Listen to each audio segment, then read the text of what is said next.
నమస్తే, welcome to our channel. నేను మెస్సిరి. గత 2 రోజులుగా మంచు మనోజ్ చేసిన వ్యాఖ్యలు అయితే వైరల్ అవుతున్నాయి. సోషల్ మీడియాలో ఎక్కడ చూసినా కూడా తను మాట్లాడిన మాటలే వినిపిస్తున్నాయి.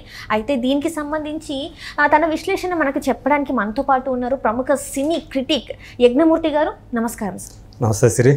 సార్, ఇప్పుడు చూస్తుంటే గత 2 రోజుల నుంచి వెళ్ళి మోహన్ బాబు విద్యానికేతన్ అది ఏదైతే జరిగిందో అక్కడ మంచు మనోజ్ కొన్ని వ్యాఖ్యలు చేశారు.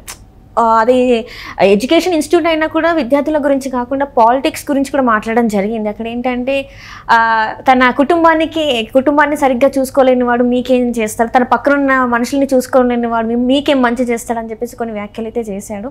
సో అసలు దాన్ని ఎలా చూసుకోవాలి ఏంటంటారు? ఇప్పుడు ఎన్నికలు మనకు తెలుసు, దేశవ్యాప్తంగా సార్వత్రిక ఎన్నికలతో పాటు మే 13న ఆంధ్రప్రదేశ్ అసెంబ్లీకి ఎన్నికలు జరగబోతున్నాయి. ఈ నేపథ్యంలో ఆయన ఎన్నికల గురించిన ప్రస్తావన కూడా తీసుకొచ్చారు.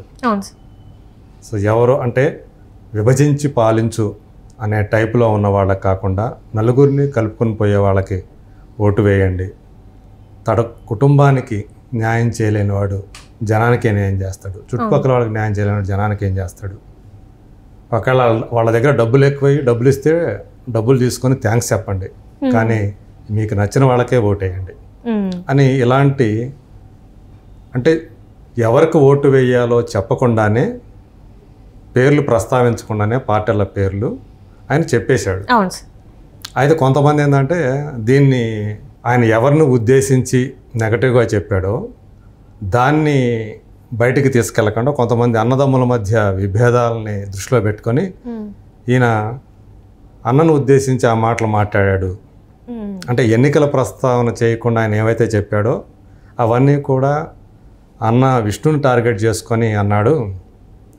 సో నలుగురిని కలుపుకొని పోయేవాడు కాకుండా అంతా నేనే చేశాను, కుటుంబానికి న్యాయం చేయలేని వాళ్ళు, ఇట్లాంటి మాటలన్నీ కూడా ఆయన అన్నను ఉద్దేశించి మాట్లాడాడని ఒక వితండవాదం తీసుకొస్తున్నారు.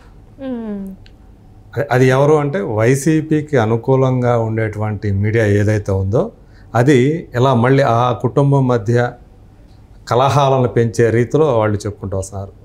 నిజంగా చెప్పాలంటే ఆయన టార్గెట్ చేసింది వైసీపీనే టార్గెట్ చేశాడు.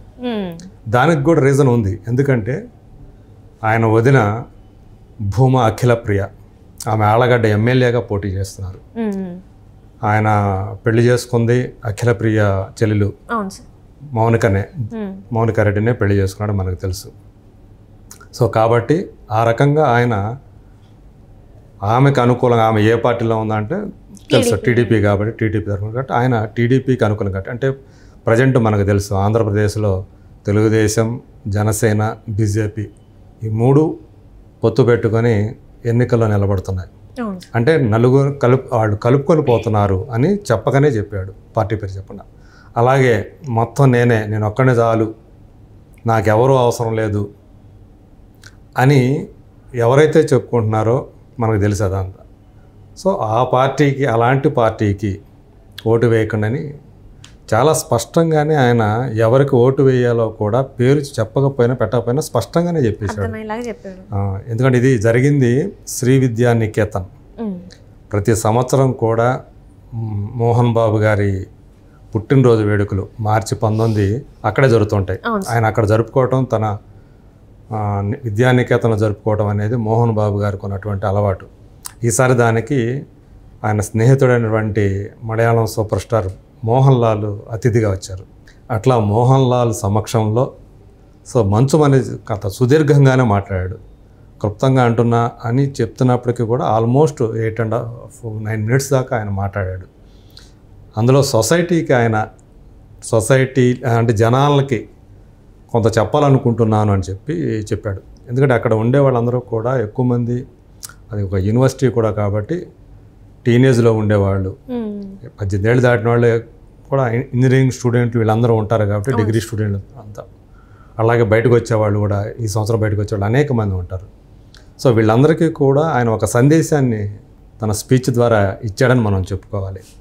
సో చాలా స్పష్టంగానే ఆయన సో వైసీపీకి కాకుండా ఎవరైతే పొత్తులో ఉన్నారో తెలుగుదేశం, జనసేన, బీజేపీ అలయన్స్కి ఓటు వేయండి అని చెప్పేసి పేరు చెప్పకుండానే అని చెప్పినట్టు. సార్ ఇక్కడ చూస్తుంటే గతంలో చూసాం మంచు విష్ణుకి మంచు మనోజ్కి గొడవ అవుతుంది అనే ఒక వీడియో అయితే మనకి బయటకు వచ్చింది. వాళ్ళిద్దరి మధ్యన డిస్టెన్స్ పెరిగిందని చెప్పేసి మనకి ఆ వీడియో కొంచెం చూస్తే అర్థమవుతుంది. అయితే ఇదే సమయంలో విష్ణు వైఫ్ వచ్చేసి విరోనిక వైసీపీ పార్టీ, అంటే ఎవరైతే జగన్మోహన్ రెడ్డి వాళ్ళ కజిన్, ఇక్కడ చూస్తేనేమో టీడీపీ పార్టీకి సంబంధించి మంచు మనోజ్ వాళ్ళ వైఫ్. సో ఇక్కడ ఏంటంటే మన కుటుంబంలోనే 2 పార్టీలు ఉండేసరికి మోహన్ బాబు గారు కూడా, అందుకే మనం చూసుకుంటే ఒక 15 days బ్యాక్, ఒక 20 days బ్యాక్ ఏంటంటే నేను ఏ పార్టీకి సపోర్ట్ చేయట్లేదు, నేను పార్టీలకు దూరంగా ఉన్నాను. సో ఇది ఆల్రెడీ ఇంట్లో జరుగుతున్నట్టేనా సార్? అంటే ఆ గొడవలు జరుగుతున్నాయి అనుకోవచ్చు మనం? అవును, కొంతకాలం క్రితం వరకు చూసుకుంటే ఆయన వైసీపీకి అనుకూలంగానే ఉన్నట్టనే కనిపించారు మోహన్ బాబు. తర్వాత కాలంలో ఆయన ధోరణి మారింది. సో ఆయన తన ఎడ్యుకేషన్ ఇన్స్టిట్యూట్కి సంబంధించి విషయాల్లో కానివ్వండి, అలాగే వాటికి ప్రభుత్వం నుంచి అందాల్సిన నిధుల విషయంలో కానీ ఆయన కొంత వ్యతిరేకత ఎదుర్కోవడము, ప్రభుత్వం నుంచి రావాల్సినటువంటి ఆర్థిక సాయాలు ఏవైతే ఫండ్స్ ఉంటాయో అవి రాకపోవడం, ఇట్లాంటివి ఏమైనా జరిగినాయి అని చెప్పేసి వినిపిస్తూ ఉంది. అది ఎంతవరకు నిజమో మనకు తెలియదు కానీ, బట్ ఆయన కూడా విసిగి వేసారిపోయారు జగన్ తోటి, అలాగే వైసీపీ పార్టీ పెద్దలు వ్యవహరిస్తున్న తీరు, ప్రభుత్వం వ్యవహరిస్తున్న తీరు, తాను అనుకున్నది ఒకటి అయితే జరుగుతున్నది ఒకటి అని చెప్పేసి ఆయన భావించారని, అందుగురించి ఆయన చాలా వరకు ఇప్పుడు తటస్థంగా ఉండటానికి నిర్ణయించుకున్నారని చెప్పేసి ఆయన సన్నిహితులు చెబుతున్నటువంటి మాట. సో కాబట్టి అంటే ఒకప్పుడు ఆయన చంద్రబాబు నాయుడు గారితో విభేదాలు ఉన్నాయి. సో అందువల్ల ఆయనకు వ్యతిరేకంగా మాట్లాడిన సందర్భం. కానీ కొంతకాలంగా దాదాపు అంటే సంవత్సరం పైన 2 ఏళ్ల నుంచి కూడా ఆయన చంద్రబాబు నాయుడు గారికి వ్యతిరేకంగా ఆయన ఏం మాట్లాడలేదు.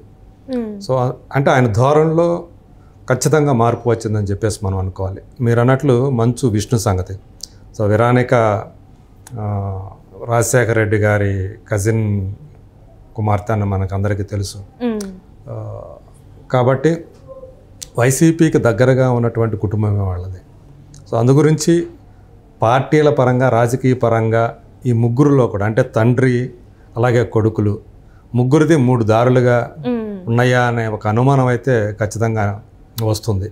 బట్ విష్ణు అయితే ఇప్పటిదాకా ఓపెన్గా, ఇప్పుడు మనోజ్ ఏదైతే మాట్లాడాడో ఆ తరహాలో ఆయన మాట్లాడిన సందర్భాలు లేవు.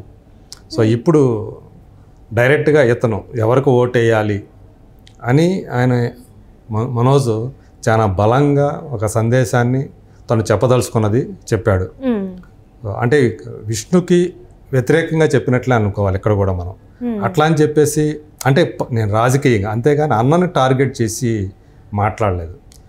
ఎవరైతే తన వదిన ఉన్నారో ఆ వదిన పార్టీ, అంటే ఇప్పుడు భూమా నాగిరెడ్డి కుటుంబం అంతా కూడా తెలుగుదేశం పార్టీలో ఉన్నది మనకు తెలుసు. కాబట్టి సో వీళ్ళు కూడా ఆ తెలుగుదేశం పార్టీకి అనుకూలంగా ప్రజలకు ఒక సందేశం ఇచ్చాడు.